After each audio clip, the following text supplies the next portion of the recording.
Hi everyone, मेरा नाम अभिषेक है और आज मैंने फिर से रॉ एंड रियल की एक क्लिप उठाई है देखने के लिए। उनका क्लिप जब भी मैं देखता हूँ तो मुझे बहुत मज़ा आता है। क्लिप जब भी मैं देखता हूँ तो मुझे बहुत मज़ा आता है, क्योंकि बहुत फ़नी भी होता है, कुछ काम की बातें भी होती हैं और थोड़ा सा मुझे भी जो मेरे दिमाग के अंदर भी जो बातें भरी होती हैं उनको शेयर करने में मज़ा आता है। ऐसा लगता है जैसे मैं भी उनके साथ ही बैठा हूँ। एनीवेज़, आज जो मैंने क्लिप उठाई है वो है दिल्ली के बारे में, कि क्यों दिल्ली एक GTA लाइफ है, रियल लाइफ GTA दिल्ली है। और मैंने ये इसलिए उठाई क्योंकि मैं भी दिल्ली में ही बड़ा हुआ हूँ। तो जैसे वो कॉल करने लग गया, मैं कहता था अबे किसको कॉल कर रहा है? कह रहा भैया बुला रहे हैं, भैया बुला रहे हैं तुम्हारे। मैंने अबे यार ये मत करो यार, तो यार फालतू यार, तुम भी पिटोगे भैया को पिटवाओगे अपने। दिल्ली क्या अजीब ही सन की जगह है। आदमी का एटीट्यूड इतना ऊपर रहता है, आदमी का गुस्सा इतना ऊपर रहता है, और ऐठन बहुत। मैं बता रहा हूँ, मैं लखनऊ से हूँ। हाँ भाई, अगर कोई तुम्हारी एटीट्यूड गाड़ी तो आके घुसा दे ना, आदमी कम से कम सॉरी बोलने की एंटरटेन करता है। अरे हो गया हो गया। मैंने कहा दिल्ली में एक्सेस नहीं करता, बट दिल्ली में कर तो लौंडे गाड़ी चला रहे हो, लौंडे बात कर रहा हूँ 15-16 भाई, उनकी ऐट एक अलग लेवल पे है। दिल्ली के लड़कों से तुम बीसी ये करके वर्ड आए दिल्ली से भाई। सॉरी नहीं बोला, कहेगा हट बे। तभी तो जोक है, तू जानता नहीं मेरा बाप कौन है, तभी तो ट्रेंड। ये यूपी का है भाई, मेरा बाप कौन है? दिल्ली वाला नहीं बाप आपकी बात करता। दिल्ली वाले तुम्हारे एक अलग ही ऐट में है, समझ रहे हो ना? वो कान के नीचे वो लड़ने। यार मैं ना ओरिजिनली बिहार से हूँ और जब मैं छोटा होता था तो मैं अपने गांव जाता था। और जब भी अपने गांव जाता था ना तो वहाँ पे जो लोग होते थे गांव में या फिर वहाँ बिहार में जो छोटे शहर होते हैं वहाँ पे भी, उनको बताओ कि दिल्ली से मैं आया हूँ तो हमेशा कहते हैं दिल्ली वाले तो यार बहुत गालियाँ देते हैं। हालांकि ये आज से 15 साल पहले की बात है, मैं छोटा ही था, स्कूल में था, 7th 8th क्लास में। तो वो हमेशा ही बोलते थे कि दिल्ली के लोग तो बहुत गालियाँ देते हैं, वो हर वर्ड के पीछे BC वाला वो गाली देते हैं। तो वो याद ताज़ा हो गई। तैयार है तुमसे, मतलब मैं बता रहा हूँ। फॉर एग्जाम्पल मैं इंदौर में यार बेड पे लेटा हुआ। उनकी भी ये स्टोरी चल रही है कि हमारे एक बार इंदौर में एक दिल्ली से लड़का है हमारे रिश्तेदारी का, और वो मुझे यही बता रहे क्योंकि उन्होंने लगा मैं दिल्ली से आया हूँ। कह रहा भैया दिल्ली के लोग कितने हरामी होते हैं, ऐसे रोज बता रहे। एक जरा सा लड़का था, फुटबॉल खेल रहा था नीचे, एक आंटी फुटबॉल चली, कह रहा आंटी को भी अभी बताते हैं हम लोग। कह रहा दिल्ली वाले कॉन्फिडेंस लेवल अलग, मतलब वो कॉन्फ्रंटेशन में उनको कोई सेकंड नहीं लग रहा। कह रहा अभी जाके हम लड़ाई करके वो करके आ रहे हैं। कॉन्फिडेंस तो पूरा भाई। चीज देख रहा था कि एक है 90% जो ये वाला कॉन्फ्रंटेशन फ्रेंडली एटीट्यूड है ना, ये फ्लफ है। मतलब जो एक्चुअल कॉन्फ्रंटेशन पे 90% मैंने जो दिल्ली में लड़ाइयाँ होती देखी, फरीदाबाद में लड़ाइयाँ होती देखी है ना, 90% जाके सिर्फ ये कि मैं, मतलब पता है सबसे कमाल की बात क्या होती है, एक दूसरे के मैंने लड़ाई कभी नहीं देखी, टू बी वेरी ऑनेस्ट। अच्छा, मैंने सिर्फ कॉन्फ्रंटेशन देखा है भाई जब मैं स्कूल में था ना तो मेरा ऐसा कोई दिन नहीं था जब मैंने लड़ाई नहीं देखी। रोज़ लड़ाई होती थी स्कूल के बाहर, रोज़। और जो ये कॉन्फिडेंस वाला सीन है ना भाई, कॉन्फिडेंस बहुत भरा हुआ है। उसका मैं एक मीटर बताता हूँ। कॉन्फिडेंस नापना है तो दिल्ली का कॉन्फिडेंस तो दिल्ली का ही है, और जैसे जैसे वेस्ट जाते जाओगे कॉन्फिडेंस वैसे ही हाई होता जाएगा। दिल्ली से थोड़ा और हाई आपको मिलेगा कॉन्फिडेंस हरियाणा में। हरियाणा जाके जाओगे तो पंजाब में तो बहुत ही कॉन्फिडेंस मिलेगा, पंजाबी बंदे हमेशा ही कॉन्फिडेंट मिलेंगे। और अगर बॉर्डर पार कर लोगे तब तो भाई कॉन्फिडेंस मल्टीप्लाइड बाय इन्फिनिटी हो जाता है। जो लोग समझ रहे होंगे उनको पता है मैं क्या बोल रहा हूँ। मैंने देखी है लड़ाई, पर मैंने यहाँ देखी है, दिल्ली में नहीं देखी। मैंने दिल्ली में लड़ाई नहीं देखी। बात करो नहीं यार, क्या बात कर वालों को लड़ते हुए दिल्ली में लड़ाई मैंने दबा के लड़ाइयाँ होती हैं दिल्ली में यार। मैं बताता हूँ, सुनना क्या करेंगे। ये मैं एग्री नहीं करता भाई। सपोज कॉन्फ्रंटेशन आग लग गई, पीछे हाथापाई होगी, हाँ तब पड़ लग जाएगा, और एक आदमी दूसरे को ज्यादा मार देगा, दूसरा ये बोल के जाएगा मैं बंदे लेके आऊंगा। ये तो सही है। तो इंडियन सीन हो गए। तो मैं बंदे लेके आऊंगा, बंदे लेके आएंगे। उसके बाद 50 मिनट की डिस्कशन होगी, कॉन्वर्सेशन होगी, जिसमें चिल्लम चिल्ली ये वो थी सब होगी, बट सिर्फ एक इंटेंट होगा कि मैं यहाँ से अपनी ईगो बचा के कैसे देखूं, कि मैं सामने वाले को चुप भी करा दूं और मेरे को अपनी ईगो डाइल्यूट ना करनी पड़े। मतलब वो जो समझौता, जब वो कॉम्प्रो कहते हैं हमारे पंजाब में, कॉम्प्रोमाइज यार ये वर्ड मैंने पहली बार सुना है। कॉम्प्रोमाइज़ को कॉम्प्रो कहते हैं, ये मैंने पहली बार आज यहीं पे सुना है। ऐसे कहते होंगे। क्या होगा, सारी बोलते हैं, वो बोलेगा भाई ठीक है मेरी तरफ से सॉरी है, अरे मेरी तरफ से सॉरी है, जैसे समझ रहा है। इस लेवल पे आके बात खत्म होती है और हम बर्बाद की तो मैंने ये होते देखा, मैंने 1-1.5 और लड़ाइयां होती देखी है जो बहुत अगली, मतलब इंसिडेंट वो जो रॉडी रूडे मारती है दूसरे को टाइप वाले सिचुएशंस में फरीदाबाद बचपन में ही था। वो तुम्हारे या भाई, तुम्हारे इंटीरियर में तो दिल्ली में एक जगह रोहिणी में एक जगह सेक्टर 16, और सेक्टर 16 में है एक सरकारी स्कूल। अब मुझे नहीं पता, बट आज से 10 साल पहले तक वो उस स्कूल में रोज़ होता था भाई, ये रोज़। क्योंकि लखनऊ हम जो लड़ाइयाँ यूज्ड टू हैं वो कॉम्प्रो वहाँ पे एक्सेस नहीं करता था।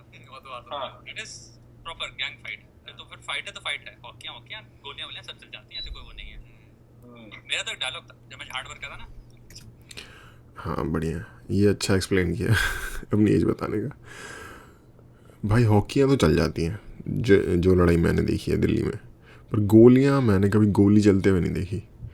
और आई थिंक दिल्ली में कोई इतना बड़ा गैंग का कोई ख़ास सीन है भी नहीं, एक्सेप्ट फ्यू इंसिडेंट्स जो कि गैंग्स में मेनली शायद पंजाब या हरियाणा से ही आए होंगे, या यूपी के आसपास के एरिया से। दिल्ली में इतना कोई ख़ास गैंग का सीन है नहीं। 13-14 का जब लड़ाई हुई तो मैं एक छोटा रूल बताता हूँ। तुम जब एक्चुअल में वो लड़ाइयाँ करते हो बहुत ज़्यादा, तो एक रूल होता है, सबको पता होता है जो लड़ाइयाँ करते हैं, वो है कि पेल दो। अगर भाई लड़ाई का सिंपल रूल है, अगर मार सकते हो तो मार के भाग जाओ, बाद में कुछ नहीं होगा, सिंपल। इससे बेसिक और इससे ट्रू कोई रूल नहीं है लड़ाई में। कॉन्फ्रंटेशन हो रही है, पेल दो, आगे कॉम्प्रोमाइज होएगा। जिसने पहले पेल दिया एग्जैक्टली, वो कहीं पेटे, वो तुम हो गया, आगे कॉम्प्रोमाइज वो हो जाता है मार के भाग भागो भी नहीं, तुम पेल दो, वो सामने वाला चला जाएगा इसको। तो जब भी होता था ना मेरे सामने, मेरा ये रिकरेंट जोक था, हमेशा मारता था मैं कि लौंडा कॉल कर रहा है, तो जैसे वो कॉल करने लग गया मैं कहता था अबे किसको कॉल कर रहा है? कह रहा भैया बुला रहे हैं, भैया बुला रहे हैं तुम्हारे। मैंने अबे यार ये मत करो यार, अबे यार फालतू, यार तुम भी पिटोगे, भैया को पिटवाओगे भाई सब लेट जाते थे हंसने। रिकरेंट जोक था। मैंने अबे यार ये गलत कर रहे हो, बेमतलब भैया पिटेंगे तुम्हारे। उसकी गाड़ फट जाती जो कॉल करता है। भाई इतना खासा इंसान खाना खा रहा होगा, पेला जाएगा यहाँ पे, बुलाओ भैया को भी, भैया का भी पेलेंगे, बुलाओ। सही लोग की गाड़ फट जाती है, बहनचोद ये क्या। तो ये बकचोद थी मेरी। बट ये तो तुम्हारा वो रहता था। बचपन में मैं कभी लड़ाइयों में नहीं था, मैं बहुत ना मतलब सीधा, मतलब मेरे को डर लगता था कि कोई भी बात ऐसी पापा को ना पता चले। मेरी पापा से बहुत फटती थी। हाँ भाई, तो मैं कभी लड़ाइयाँ नहीं, ये भी एक बहुत बड़ी दिक्कत है जिंदगी की। लोगों को बचते हुए वैसे मैंने उसके बाद भी बड़े घर वालों को भी हैंडल करना है, घर वालों तक इन्फॉर्मेशन पहुंचने 11 बजे मुझे को पता रोकना है। जस्ट बगल में हो, ठीक है। तो मैं गया हुआ था एंड वहाँ पे एक अफ्रीकन बंदा होगा, मुझे नहीं पता, बट ब्लैक गाय, एंड वो लाइन में खड़ा था और दो लौंडे, अब समझ गए ना तुम्हारा टिपिकल दिल्ली बॉन्ड टाइप। भाई दिल्ली में ना एक तो ना अफ्रीकन बहुत हैं, आपको मिल जाएंगे। एक तिलक नगर, रजौरी गार्डन, इस साइड के एरिया में बहुत सारे अफ्रीकन लोग ज़्यादा उधर रहते हैं। मेनली नाइजीरिया, कैमरून, इन कंट्रीज से आते हैं। तो मैं रोहिणी से हूँ, तो रोहिणी में भी काफ़ी मिल जाते थे। और लौंडे इतने हरामी हैं ना वहाँ के, वो उनको गालियाँ देते हैं, बट उनको ये नहीं पता कि सालों उनको भी हिंदी आती है, और एटलीस्ट जिनको हिंदी नहीं आती पूरी तरीके से, उनको गालियाँ तो आती हैं, तो वो पहचान लेते थे। मेरे एक दोस्त के साथ हुआ, सीपी में गया, ऐसी सीपी में सेंट्रल पार्क के अंदर बैठा हुआ है, वहाँ से कोई जा रहा हुआ है अफ्रीकन, उसको उसने दे दी गाली 3-4 ऐसी हंसते हुए कि हे गालियाँ, लाइक व्हाटएवर, तो ताकि पता ना चले गाली दे रहा हूँ, अग्रेसिव में नहीं, बट उसको पता था कि गालियाँ क्या होती है। वो कहता, आप मुझे गाली क्यों दे रहे हैं, आपको ऐसी गाली बिल्कुल शोभा नहीं देती। वो डीप हिंदी में समझाने लग गया अपनी बात। वो आए, वो खोज गए हाथ लेके, तो उसने कहा कि लाइन से ये चीज क्या कर रहा है, राइट, बट वो इंग्लिश में था। उसने बोला इंग्लिश में, और उसको उन लोगों को लगा इसको हिंदी नहीं आती, तो उन्होंने कहा अबे इसका क्या, अबे क्या हम कर, मतलब हमने जो करना है हम कर रहे हैं, हम तो मतलब समझिए ना, लाइन लगी है बीच में, चीजें रखी होती हैं, तो वो लोग आके उसने सीधे उठा ली। उसने कहा भाई लाइन लगी ऐसे क्यों करो। और एक बात सच बताऊं, सही बात कही, कर्टियस नहीं होता। अगर लाइन लगी है तुम अपना वेट कर लो, जब तुम स्टॉल पे आओगे पेमेंट करने, तब तुम वो चीज उठा के उसको रख सकते हो सामने। वो एक्चुअली में इसलिए ही रखी है शेल्फ पे, जब पेमेंट आ रहा है तुम शेल्फ से उठा के रख दो उसको सामने। वो चढ़ने लग गए, मैं खड़ा था। उस दिन मेरे को अपनी एज भी पता चली। मैं इतना कोई हट्टा खट्टा नहीं हूँ, कुछ नहीं हूँ, ठीक है, I am just tall, that's it. But मेरे को लगा यार लौंडे हैं, और मुझे लगा मैंने मतलब थोड़ा सा वो ज्यादा करने लग गया उसके, उस इंसान को लेके। तो मैंने कहा क्या हो गया? मेरा भैया, भैया की तरह देखते हैं। इतना बड़ा हो गया हूँ क्या? मतलब मुझे रियलाइज हुआ कि उन्होंने कहा भैया ये है, इन लोगों को समझ नहीं आता क्या, मतलब फिर वही मुझे बताने लगे कि अभी बता शुक्र मना अंकल नहीं बोला। देंगे, तो मुझे बाहर ले आके 2 मिनट लगेंगे, हाँ उनकी गांठ तब डीपरली वो सडनली हिंदी बोलने लग गया। अरे हाँ, यही तो मैं कह रहा हूँ भाई, बहुत उनमें से बहुत सारे लोगों को हिंदी आती होती है, क्योंकि उनमें से बहुत सारे लोग साले 2 नंबर गाँवों में भी होते हैं। मैं नहीं कह रहा सारे, मेजॉरिटी तो स्टूडेंट ही होते होंगे, लेकिन ऑफ कोर्स हर जब क्रॉप निकलती है तो उस क्रॉप में से कुछ घटिया पीसेस भी, बीज भी निकल जाते हैं ना हर क्रॉप में से, तो उनमें बहुत सारे ऐसे हरामी लोग भी होते हैं जो साले बहुत सारे क्राइम्स में होते हैं, ड्रग्स वगैरह में और इलीगल स्मगलिंग्स वगैरह में।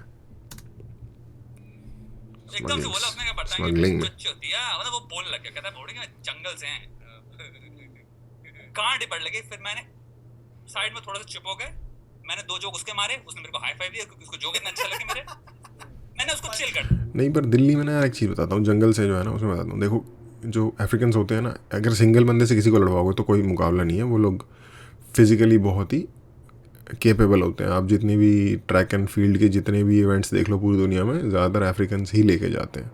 इवन जो जमैकन या अमेरिकन भी लेके जाते हैं वो भी अफ्रीकन डिसेंट के ही होते हैं, तो कोई मुकाबला ही नहीं है फिजिकल कॉन्फ्रंटेशन अगर सिंगल टू सिंगल हो जाए। बट मुझे और जगहों का नहीं पता, बट दिल्ली का कल्चर ऐसा है, जब लड़ाई होती है ना तो एक बंदे की एक बंदे से लड़ाई नहीं होती।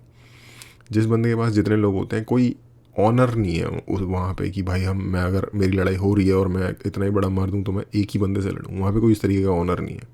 अगर सामने एक ही बंदा होगा और तुम्हारे साथ 10 बंदे होंगे तो 10 बंदे मिलकर उसको पीट रहे होंगे।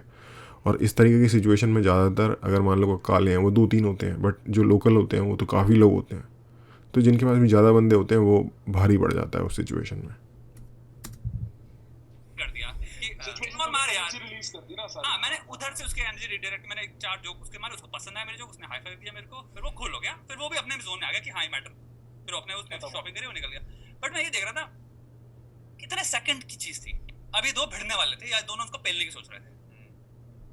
लड़ाई वाली बट दिल्ली में एक और चीज़, कल्चरल डिफरेंस है या पता नहीं क्या है, जब भी आप किसी अफ्रीकन को ऑब्जर्व करोगे ना तो वो बहुत ही ज़्यादा अग्रेसिव आपको लगेंगे एक इंडियन बंदे के मुकाबले, जो कि शायद मे बी कल्चरल डिफरेंस हो, just cultural difference, you know like वो एक्टिव ऐसे करते हो मेट्रो में सीट लेने के लिए, या फिर इसी तरह की कोई भी, जैसे लाइन वाला ये वाक़या बता रहा था कि स्टोर में लाइन से सामान लेना था तो लाइन में नहीं आया बंदा, जहाँ पे आपको वेट करना ना उस जगह पे थोड़ा सा बहुत ही लो पेशेंस दिखाते हैं। ये चीज़ मैंने ऑब्जर्व की है खुद मेट्रो वगैरह के अंदर।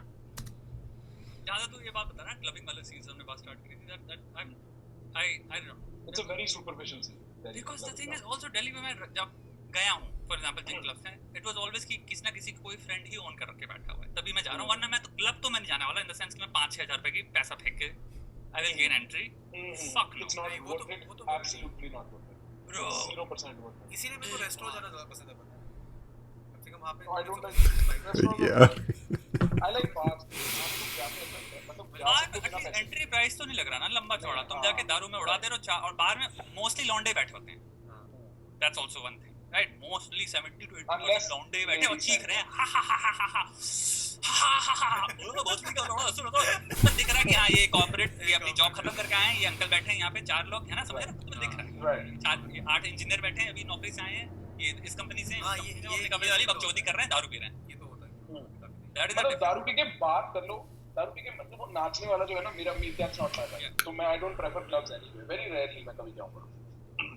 खर्चा भी तो बहुत होता है। न्यू ईयर पे मेरा दोस्त है अभी, बहुत सारे पैसे के क्लब में गया है, मेरठ दिल्ली में? नहीं दिल्ली गया था, अच्छा अच्छा अच्छा। दिल्ली गया था, उसको बहुत सारे पैसे वैसे दिए उसने। मेरठ में क्लब नहीं है, मेरठ में क्लब नहीं है, मेरठ में क्लब का तो कोई सी नहीं, मेरठ में बार है 2-3, मेरठ में जो है वही बहुत है। मेरठ में क्लब नहीं है।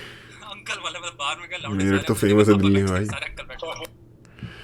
क्लब का जहाँ तक सीन है ना यार, तो क्लब का जब मैं 12th क्लास में था तो मैं कुछ ऐसे मेरे दोस्त बने जिन्होंने मुझे सीन समझाया। वो कहते थे हम पार्टी ऑर्गेनाइज़ करते हैं क्लब में, और एक पर्टिकुलर अमाउंट देके, फॉर एग्जांपल 5000 अ नाइट देके वो पूरा क्लब ले लेते थे। उस वक्त में 5000 रुपये बहुत होते थे। 2008 की बात है, 8-9 की बात है। और फिर वो अपने हिसाब से उस पार्टी के टिकट्स के प्राइस डिसाइड करते थे। तो मुझे उसी टाइम में समझ आ गया कि ये जितना भी क्लबिंग का सीन है सारा बेसिकली पैसे बनाने का, और एक दूसरे को मतलब काइंड ऑफ, मैं उन चीज़ों में शुरू से ही नहीं था, तो क्लबिंग के बारे में तो मेरा कोई भी इसके उसी वक्त मुझे समझ आ गया ये सुपरफिशियल है। प्लस इतना टाइम भी किसके पास है कि लाइफ की दूसरी सारी चीज़ों को छोड़ के वहाँ जाया जाए। खुशी उससे जो जिस तरह की लोग चाहते हैं वो शायद वैसे ही मिल जाती है यार, शादियों के डीजे पे नाच के, और क्या कहते हैं अपने 4 दोस्त बढ़िया बैठे हों उसमें ही बढ़िया सही जम जाता है, इसलिए उसकी ज़रूरत महसूस नहीं हुई।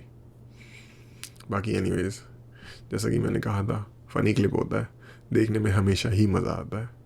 Thank you. और अगर पसंद आए तो सब्सक्राइब कर लेना यार, थैंक्स, और लाइक कर देना, और अगर कुछ कहना चाहते हो तो कमेंट में बता सकते हो। Thank you.